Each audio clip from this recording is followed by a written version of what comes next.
Big Seoul पास ही होगा। तभी MC की नजर सामने पड़े एक बड़े पत्थर पर जाती है। वो चियोलर यंग से कहता है, शायद यही जगह है। वो पत्थर के पास जाकर कहता है, मुझे लगता है इस पत्थर के पीछे कोई बड़ा खाली स्थान है। एमसी पत्थर उठाने की कोशिश करता है लेकिन हिला भी नहीं पाता। वो फिर कोशिश करता है पर नतीजा वही। एमसी गुस्से में चिल्लाता है, धत्त तेरे की, अपनी सारी ची लगाने के बाद भी ये पत्थर नहीं हिल रहा। क्या मुझे इंस्ट्रक्टर मून या गोस्ट ब्लेड को बुलाना चाहिए? तभी चियोलर यंग बोलता है, यहां एक छेद है। एमसी पसीना पोंछते हुए कहता है, उफ, शायद मेरी कोशिशों से ये छेद बना हो। चियोलर यंग कहता है, नहीं, ये पहले से ही था। एमसी कुछ पल चुप रहता है। चियोलर यंग कहता है, मुझे लगता है बिग सियोल इसी रास्ते से अंदर गया होगा। एमसी कहता है, यह जगह खतरनाक हो सकती है, इसलिए मैं अंदर जाऊंगा। ऐसा कहते हुए वो अंदर चला जाता है। अंदर पूरा अंधेरा होता है। एमसी धीरे धीरे चलते हुए कहता है, कमाल है, इतने बड़े केव को इस पत्थर के पीछे छिपाया गया था। अचानक साइड से सुनहरी रोशनी चमकती है। एमसी कहता है, यह अचानक सी सुनहरी रोशनी क्या है? वो आगे देखता है। एक आदमी ध्यान मुद्रा में बैठा है। उसके पीछे यिन यांग का सिंबल बना है। एमसी हैरानी से कहता है, ये तो यिन यांग सिंबल है। फिर शौक में कहता है, तो ये वही आदमी का टूम है, सेज सेंग सेफेंग। एमसी की आंखों में चमक आ जाती है। आखिरकार मैंने ढूंढ लिया, यही है Taiji defend heavens tomb. Narrator बताता है कि उसने टूम्ब का नाम यिन यांग से बदलकर ताइजी डिफेंड हेवंस टूम्ब रखा था। फिर एमसी को सामने जमीन पर खून दिखाई देता है। वो देखता है बेस सियोल बुरी तरह जख्मी पड़ा है। सीन बाहर कट होता है। चियोलर यंग बेसब्री से एमसी और बेस सियोल का इंतजार कर रहा होता है। तभी केव के अंदर से आवाज आती है। एमसी बाहर आता दिखता है। उसे ऐसे देखकर चियोलर यंग की आंखें चौड़ी हो जाती हैं। वो दौड़ते हुए रो पड़ता है। सामने एमसी और बेस सियोल खड़े हैं। एमसी कहता है, मैंने तुम्हारा बेस सियोल ढूंढ लिया। चियोलर यंग दौड़ते हुए चिल्लाता है, बेस सियोल! चल युंग बैक सियोल को अपनी बाहों में थामे हुए था। उसने रोते हुए कहा कि बैक सियोल के घायल होने की वजह से उसके पास अब जरा भी ताकत नहीं बची है। ये कहते कहते चलयुंग की आंखों से आंसू बहने लगे। पीछे खड़ा एमसी सब देख रहा था। उसने कहा, उसे कुछ देर अकेला रहने दो, और फिर पीछे मुड़ गया। एमसी ने टाइजी बुक की तरफ देखा और उसे वो पल याद आया जब ओल्ड मार्क, एमसी और बिग सियोल साथ थे। उसने दांत भींचे और फिर मुड़कर बैक सियोल की ओर बढ़ा। बैक सियोल, तुम्हें पता है चलयुंग तुम्हारे लिए कितना परेशान था। खैर, अच्छा हुआ कि तुम्हें ज्यादा चोट नहीं आई। अब मैं तुम्हारा ठीक से इलाज कर सकता हूं। एमसी ने नजर घुमाई और उस बूढ़े आदमी की तरफ देखते हुए कहा, शायद ये वही सीक्रेट बीस्ट है जिसे उस बूढ़े ने पाला था। एमसी ने बैक सियोल को उठाया और कहा, चलो, मुझे तुम्हारा इलाज करना है और फिर वापस आना है। तभी एमसी ने घबराकर कहा, तुम गायब हो रही हो। वो उसकी तरफ भागा और जैसे ही उसने सामने देखा, बूढ़े आदमी की जगह वहां टाइजी हुईचियो बुक रखी थी। सीन बदलता है। अब हम वर्तमान में हैं। एमसी टाइजी हुईचियो बुक को देख रहा है। चाल युंग अभी भी रो रहा है, बिग सियोल को पकड़कर। एमसी ने कहा, अगर मैंने उससे ये वादा ना किया होता कि मैं बिग सियोल को ढूंढूंगा, तो शायद मुझे ये सीक्रेट मैनुअल कभी नहीं मिलता। वो आगे बोला, अगर मैं अपने पिछले जन्म वाला इंसान होता तो शायद उस बच्चे की मदद करने की परवाह भी ना करता। आसमान की तरफ देखते हुए उसने कहा, हालात बदल गए हैं, लेकिन अभी और भी बहुत कुछ बदलना बाकी है। हेवनली मीडियम सेक्ट खत्म नहीं होगी। ये हेनन की सबसे महान सेक्ट बनेगी और मेरा परिवार हमेशा खुश रहेगा, बिना किसी परेशानी के। मैं ऐसा ही करूंगा। The heavenly medium dragon gate. Scene बदलता है। अब हम देखते हैं कि बैक सियोल पूरी तरह ठीक हो चुकी है। दोगोंग कहता है, मैंने जितना हो सका सब कर दिया। चोट ज्यादा गहरी नहीं थी। तुम जल्द ही ठीक हो जाओगी। चल युंग रोते हुए बोला, बिग सियोल! एमसी बाहर निकलता है तो इंस्ट्रक्टर मो उसे गुस्से में इंतजार करते हुए दिखती है। यंग लॉर्ड, तुम्हें पता है हम कब से तुम्हारा इंतजार कर रहे हैं, उसने नाराज होकर कहा। अगली बार बाहर जाने से पहले हमें बता देना कम से कम। एमसी ने सिर झुकाकर कहा, माफ करना, मैं बिग सियोल की चोट को लेकर बहुत परेशान था। फिर उसने कहा, मैंने बिग सियोल को ढूंढ लिया और वो भी पा लिया जिसकी मुझे तलाश थी, तो अब मुझे लगता है कि हमें यहां से चलना चाहिए। मास्टर मो बोली, ठीक है, हम सब तैयार हैं। फिर उसने पूछा, यंग लॉर्ड, तुमने जो कहा वो तुम्हें मिला जिसकी तुम तलाश कर रहे थे? किनसेंग मिल गया? एमसी ने सिर हिलाया। नहीं, उसे भी कीमती चीज मिली है। क्या? उसने हैरानी से पूछा। एमसी मुस्कुराया। फ्यूचर। एमसी डोगोंग के पास जाकर बोला, एल्डर, हर चीज के लिए धन्यवाद। चल युंग उदास होकर बोला, ब्रदर, क्या आप सच में जा रहे हैं? एमसी ने जेब से कुछ निकाला और कहा, चल युंग, अगर कभी मुसीबत में पड़ो या मदद चाहिए हो। उसने उसे एक टोकन देते हुए कहा, ये लो, हेनान की हेवनली मीडियम सेक्ट में आना। वो वक्त जरूर आएगा जब तुम्हें इसकी जरूरत पड़ेगी। इसे संभाल कर रखना, खोना मत, समझे? चाल युंग ने सिर हिलाया। हाँ ब्रदर। एमसी मुस्कुराया। तो फिर मिलेंगे दोबारा। जाते जाते डोगोंग ने पूछा, तुम च्योलरियोंग के लोगों के लिए इतने दयालु क्यों हो? हम तो बस जड़ी बूटी चुनने वाले और दवा बनाने वाले गांव वाले हैं। फिर भी तुमने सबसे पहले कदम बढ़ाया और हमारी मदद की, जबकि तुम हमें पहली बार मिले थे। वजह क्या है? दोनों एक दूसरे की आंखों में देख रहे थे। एमसी ने कहा, शुरू में तो बस उस सीक्रेट मैनुअल के लिए था। फिर उसे याद आया जब चाल युंग ने उसे घायल हालत में सहारा दिया था। एमसी बोला, क्योंकि वो मुझ जैसा है। दोगोंग ये सुनकर हैरान रह गया। चाल युंग हाथ हिलाकर बोला, बाय बाय ब्रदर, फिर मिलना।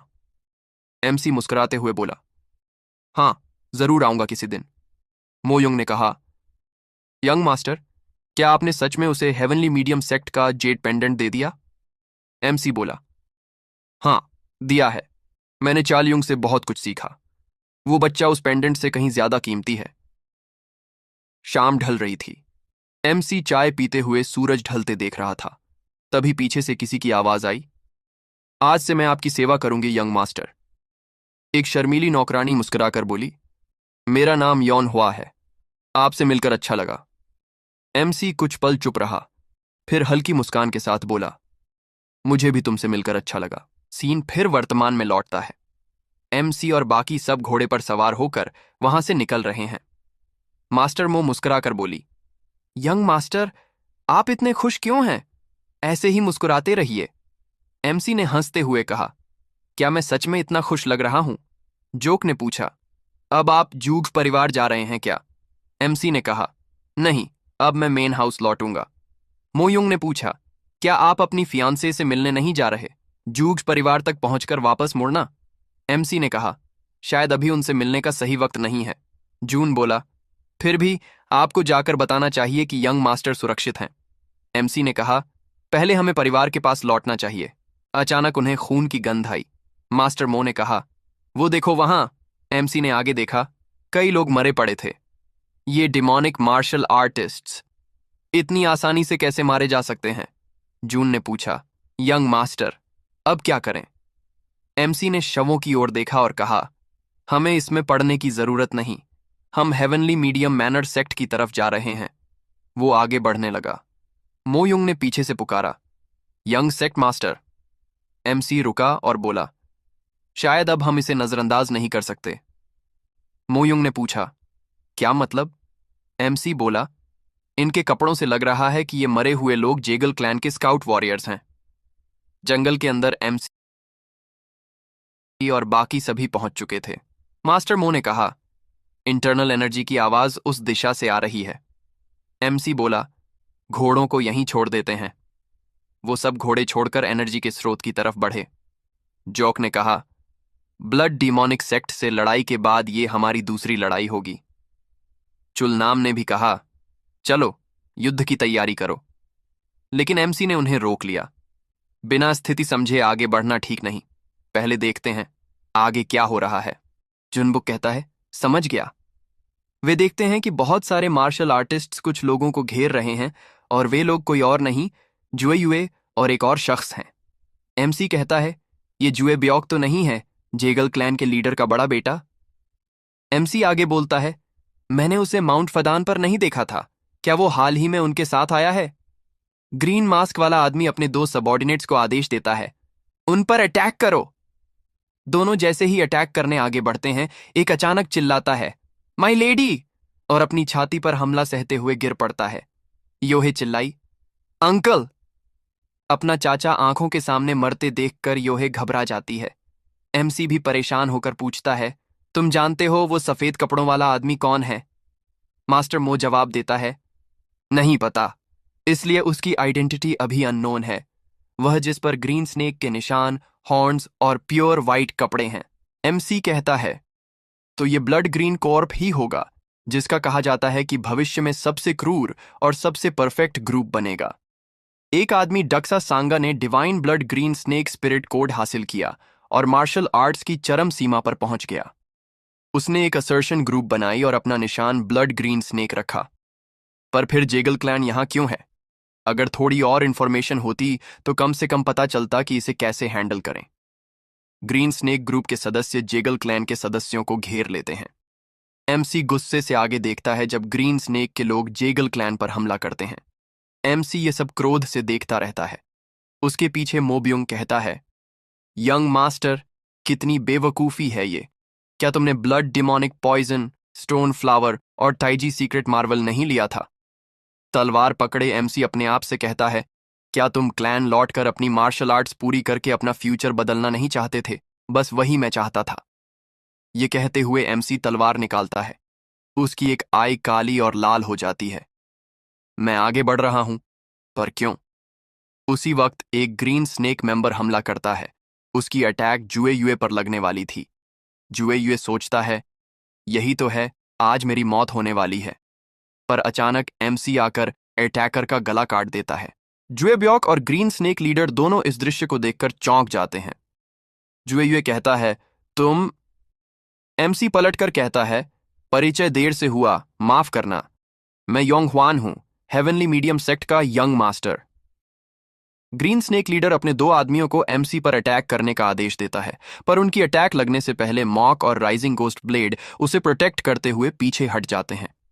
जुबयोक सोचता है, क्या वो सच में यंग मास्टर योंग हो सकता है? पहले तो वो ठीक से चल भी नहीं पाता था। एमसी कहता है, भाई जुएगे, बहुत दिन हो गए, पर लगता है ये मजाक करने का वक्त नहीं है।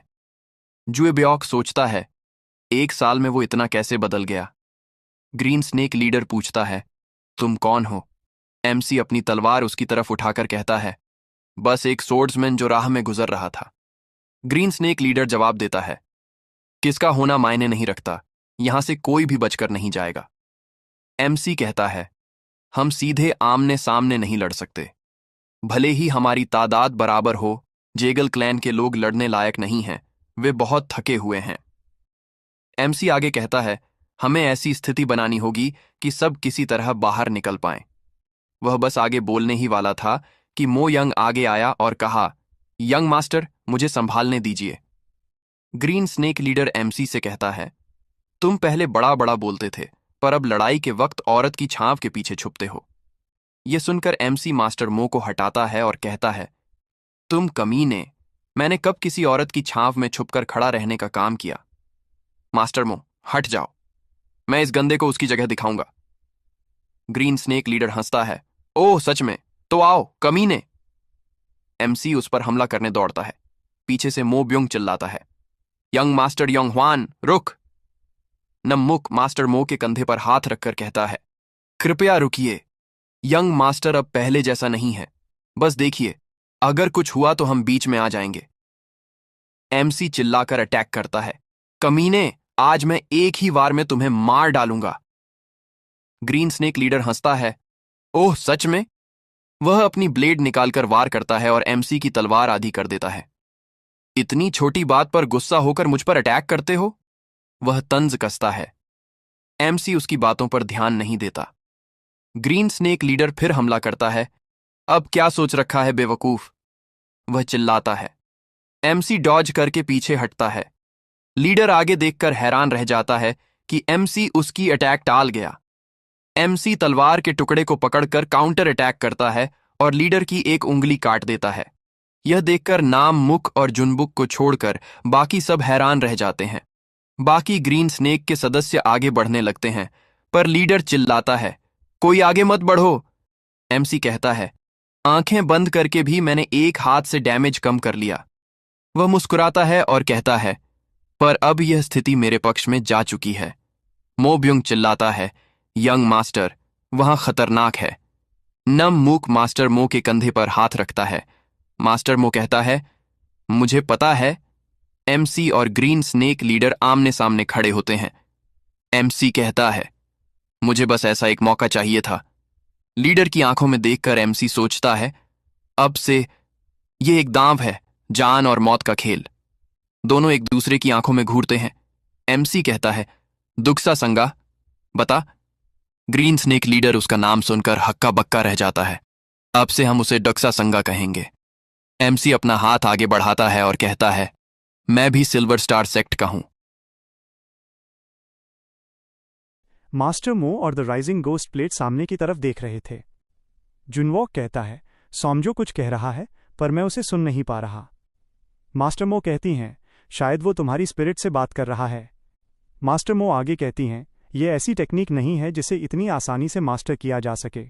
वो शायद सॉमजू के बारे में बोल रही थीं, शायद एमसी की ही बात कर रही थीं। वो जोड़ती हैं, अगर तुम ये बात ड्यूक सांगा को बता दोगे तो वो तुम्हें माफ कर देगा। अब पीछे हटो। ये सुनकर ड्यूक सांगा गुस्से में कहता है, तुम डेंजू का नाम जानते हो? तुम कौन हो? एमसी थोड़ी सी तनिकता के साथ कहता है, क्या सिर्फ डेंजू का नाम लेने से तुम पर शक हो गया? फिर वो आगे कहता है, असल में हाँ। ड्यूक सांगा अपनी सॉर्ड निकालता है और कहता है, जल्दी जवाब दो। इतना कहते ही दोनों एक दूसरे की आंखों में घूरने लगे। एमसी कहता है, लगभग 5 साल पहले जब द सिल्वर स्टार सेक्ट को द 3 डेमोनिक हेवंस ने नष्ट किया था, मैं वहां था। एमसी ड्यूक सांगा से पूछता है, क्या तुम उन्हीं में से हो जो सिल्वर स्टार सेक्ट की विरासत आगे बढ़ा रहे हैं? एमसी आत्मविश्वास से कहता है, मैं भी सिल्वर स्टार सेक्ट से हूं। ड्यूक सांगा उसकी बात ध्यान से सुनता है। फिर ड्यूक सांगा अपनी सॉर्ड एमसी की गर्दन पर रख देता है। सब लोग कहते हैं कि ड्यूक सांगा ने अपनी सॉर्ड एमसी की गर्दन पर रख दी, पर एमसी 1 इंच तक भी नहीं हिलता। ड्यूक सांगा कहता है, एक ऐसा बच्चा जो अभी मैच्योरिटी पर आया है, क्या तुम्हें सच में डेंजुक और उस top secret silver star sect के बारे में पता है? ड्यूक सांगा कहता है, ये सच में एक अनबिलीवेबल कहानी है। वो एमसी से कहता है, अगर तुम मेरे सवाल का सही जवाब दोगे तो मैं मान लूंगा। बताओ, सिल्वर स्टार सेक्ट किस स्काई से जुड़ा है? ये सुनकर एमसी कहता है, क्या आप मुझे टेस्ट कर रहे हैं? एमसी बताता है, बाद में पता चला कि जो सिल्वर स्टार सेक्ट अब है वो असल वाली नहीं है, बल्कि 3 ऑर्गेनाइजेशंस का एक यूनियन है। पहला सेक्ट ओवरलोड को परस्यू करता है। दूसरा, the moon star sect religions को खत्म करने पर काम करता है। तीसरा, original silver star sect mediator और कोऑर्डिनेटर की तरह दोनों विरोधी पक्षों के बीच काम करता है।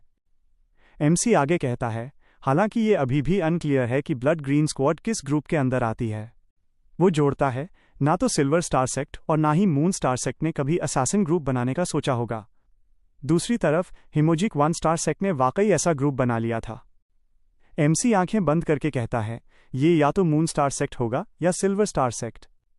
ऐसे में ये एक गैम्बल है, मुझे सबसे प्रोबेबल पर ही दांव लगाना चाहिए। एमसी मुस्कुराता है और कहता है, मैं 1 स्टार सेक्ट से हूं। ये कहकर दोनों एक दूसरे की आंखों में देखते रहते हैं। ड्यूक संगा अपनी सॉर्ड पीछे कर लेता है और अपने लोगों से कहता है, हम वापस लौट रहे हैं। ये कहकर वे वहां से चले जाते हैं। इसी बीच एमसी खून उगलता है और कहता है, बकवास। उसे याद आता है कि ड्यूक संगा से तलवार टकराने पर उसे इंटरनल इंजरी हुई होगी। ये कहकर एमसी आगे देखता है और देखता है कि मास्टर मो उसकी तरफ दौड़ रही हैं, पर उनसे मिलने से पहले ही उसकी आंखें बंद हो जाती हैं। सीन बदलता है। शाम का समय था। हम फिर से एमसी को देखते हैं। वो आगे देखता है और एक आदमी कहता है, यह काम सूर्यास्त से पहले पूरा होना चाहिए। बाकी लोग अपने अपने काम में व्यस्त थे। एक आदमी शव संभालते हुए कहता है, यहां का काम खत्म हो गया। एमसी ये सब देख रहा था। तभी उसकी निगाह जेगल योहे पर पड़ी। एमसी कहता है, मिस जेगाल, क्या वो आप हैं? मिस जेगाल कुछ उसकी तरफ फेंकती हैं और कहती हैं, ले लो। एमसी उसे पकड़ लेता है। मिस जेगल कहती हैं, यह मेरे परिवार की खास मेडिसिन है, ये तुम्हारी रिकवरी में मदद करेगी। एमसी जवाब देता है, ठीक है, पर मैंने मदद इसलिए नहीं की थी कि मुझे बदले में कुछ मिले। मिस जेगल मुड़कर कहती है, क्या तुम सिर्फ तभी चीजें स्वीकार करोगे जब मैं खुद आकर तुमसे मदद मांगूं? अभी ले लो। ये कहकर वो चलने लगती है। फिर वो रुकती है और कहती है, तुम्हारी मदद के लिए धन्यवाद। एमसी ने उम्मीद नहीं की थी कि मिस जेगल के मुंह से थैंक यू सुनेगा। मुस्कुराकर एमसी कहता है, तो इसमें भी एक प्यारा पक्ष है। जैसे ही एमसी ये कहता है, मास्टर मो पीछे से उसके कंधे पर अपना हाथ रखती हैं। एमसी उसे मेडिसिन दिखाते हुए कहता है, ये दवा बहुत कीमती है, जो सिर्फ जेगाल क्लैन के डायरेक्ट डिसेंडेंट्स को दी जाती है। मुझे नहीं लगा था कि वो मुझे देगी,